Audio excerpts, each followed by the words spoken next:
హైదరాబాద్ లో ఐటీ దాడులు కలకలం సృష్టిస్తున్నాయి.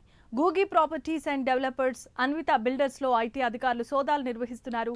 అన్విత బిల్డర్స్ యజమాని అచ్యుతారావు, బొప్పరాజు శ్రీనివాస్ తో పాటుగా ఆయన బంధువులతో పాటు పలువురు కీలకమైన ఉద్యోగుల ఇళ్లలో ఐటీ సోదాలు కొనసాగుతున్నాయి. అన్విత బిల్డర్స్ కు చెందిన కొల్లూరు ప్రాజెక్ట్ ఆఫీసులోనూ, అచ్యుతారావు నివాసం ఉంటున్న రాయదుర్గంలోనూ ఆయన ఇంట్లో సోదాలు చేస్తున్నారు.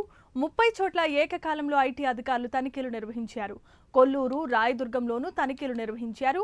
రంగారెడ్డి, మెదక్, సంగారెడ్డి జిల్లాలో విస్తృతంగా ఐటీ దాడులు జరుగుతున్నాయి.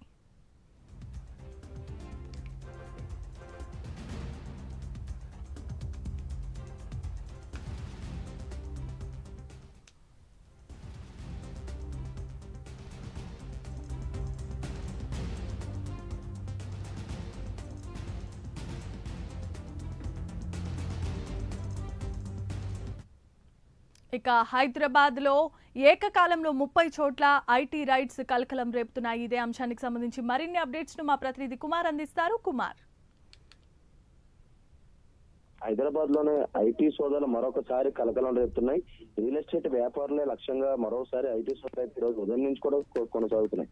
నగరంలో ఏకకాలంలో 30 ప్రదేశాల్లో అయితే ఐటీ అధికారులు సోదాలు అయితే నిర్వహిస్తున్నారు. ఈ రోజు వేకోజాం నుంచి కూడా ఈ ఐటీ సోదాలు అయితే చేపట్టడం జరిగింది. హైదరాబాద్, రంగారెడ్డి, మెదక్, సంగారెడ్డి, జూబ్లీహిల్స్, రాయదుర్గం, చైతన్యపూరి, మలక్పేట్, కొల్లూరు ప్రాంతాల్లోని ఏకకాలంలో ఐటీ తనిఖీలు అయితే కొనసాగుతున్నాయి. అన్విత బిల్డర్స్ అలాగే ప్రాపర్టీస్ కార్యాలయాలు, యజమానుల ఇళ్లలో కూడా సోదాలు అయితే నిర్వహిస్తున్నారు. చైతన్యపూరిలోని గూగి ప్రాపర్టీస్ కార్యాలయంలోనూ కూడా సోదాలు అయితే చేపడుతున్నారు. అన్విత బిల్డర్స్ అధినేత బొప్పరాజు శ్రీనివాస్ అలా అచ్యుతరావు నివాసంలో కూడా అధికారులు అయితే సోదాలు అయితే చేపడుతున్నారు.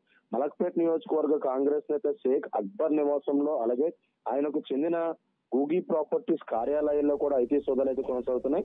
ఐటీ అధికారులు 40 బృందాలుగా రంగంలోకి అయితే దిగారు. ముఖ్యంగా వ్యాపార లావాదేవీలకు సంబంధించి పలు దస్తాలు ఐటీ అధికారులు అయితే పరిశీలిస్తున్నారు. హైదరాబాద్ లో గత నెల 23వ తేదీన కూడా విస్తృతంగా కూడా ఏదైతే ఇలాంటి సోదాలు అయితే నిర్వహించారు. ముఖ్యంగా ఐటీకి సంబంధించి పన్ను ఎగవేతకు సంబంధించి పక్కా సమాచారంతో ఐటీ బృందాలు ఈ రోజు ఉదయం నుంచి కూడా ఇదే తరహాలో సోదాలు అయితే నిర్వహిస్తున్నారు. ముఖ్యంగా గూగి ప్రాపర్టీస్ కావచ్చు, అన్విత బిల్డర్స్ అలాగే ప్రాపర్టీస్ కావచ్చు, వీటన్నిటి కూడా ముఖ్యంగా ఇవన్నీ రియల్ ఎస్టేట్ సంస్థలు. వీటిలోని ఏదైతే ఐటీకి సంబంధించి అవకతవకలు జరిగాయని పక్కా ఇన్ఫర్మేషన్ ఆ సంస్థ అధినేతలు అలాగే బంధువులు, స్నేహితులు అలాగే ఆ సంస్థలో పనిచేస్తున్న కీలక ఉద్యోగుల ఇళ్లలో కూడా ఇదే తరహాలో అయితే ప్రస్తుతం ఈ సోదాలు అయితే నిర్వహిస్తున్నారు. ముఖ్యంగా కొన్ని ఐటీకి సంబంధించి అలాగే బిజినెస్ కి సంబంధించిన డాక్యుమెంట్స్ కూడా ఇప్పటికే ఐటీ అధికారులు అయితే స్వాధీనం చేసుకున్నారు. వాటన్నిటిని కూడా పూర్తిగా వెరిఫై చేస్తున్నారు. ఈ రోజు సాయంత్రం వరకు కూడా ఇదే తరహాలో అయితే ఐటీ సోదాలు అయితే కొనసాగే అవకాశం అయితే ఉంది. Jemimah, right, thanks for the updates Kumar.